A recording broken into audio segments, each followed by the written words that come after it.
Commençons par une hypothèse qui est tout à fait exacte.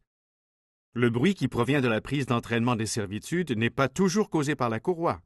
La courroie peut produire différents types de bruit à cause de différents problèmes. On croit parfois tenir la solution en installant une courroie neuve, mais si l'on n'inspecte pas la prise d'entraînement et que l'on ne règle pas certains problèmes comme le désalignement et la tension, le bruit reviendra et le client mécontent aussi. Nous verrons dans cette vidéo les deux principaux types de bruit de courroie, la stridulation et le sifflement. Ce sont des bruits différents, avec des causes différentes. La stridulation est une suite de sons aigus et intermittents. À mesure que la vitesse de la courroie augmente, le ton et le volume de la stridulation deviennent constants.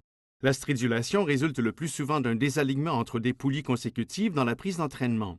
Elle peut aussi provenir d'une mauvaise installation, de l'usure extrême des stries de la courroie, de l'usure des roulements de poulies qui entraînent un battement ou une oscillation, ou d'une contamination par un liquide. La stridulation est plus fréquente dans les prises dotées d'une courroie à rainures multiples que dans les prises à courroie en V. Le désalignement, qui est la cause la plus courante de la stridulation, peut être axial ou angulaire. Le désalignement axial est plus commun, mais il faut vérifier les deux.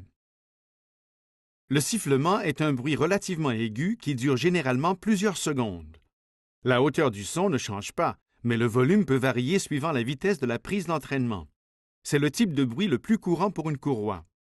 Il peut être continu, mais il peut aussi être intermittent et changer selon l'accélération ou l'augmentation de la charge due aux servitudes, par exemple lorsque le compresseur de climatisateur embraye. Comme on l'a dit plus tôt, le problème du bruit peut sembler réglé avec une courroie neuve. La plupart des marques de courroies contiennent maintenant des fibres, notamment les courroies en W de Dayco. Une fois que les fibres sont usées et que les stries se logent dans la poulie, la courroie fonctionne plus agressivement. Si le désalignement n'est pas détecté et corrigé, le problème de bruit n'est pas vraiment réglé. La cause directe du sifflement est un glissement relatif entre la courroie et les poulies. Ce glissement résulte habituellement d'une faible tension de la courroie, soit que celle-ci n'a pas été assez serrée durant l'installation, que la tension a diminué à cause du relâchement ou de l'étirement de la courroie, ou que les flancs de la courroie sont usés. Le glissement peut aussi survenir à cause d'une charge élevée due à la résistance au roulement ou d'une servitude qui est sur le point de faire défaut, ou si la charge des servitudes est trop élevée, ou si elle n'est pas suffisamment enroulée sur la poulie entraînée. L'apprait de courroie ou la contamination par l'huile, l'antigel ou d'autres lubrifiants peut également provoquer un glissement.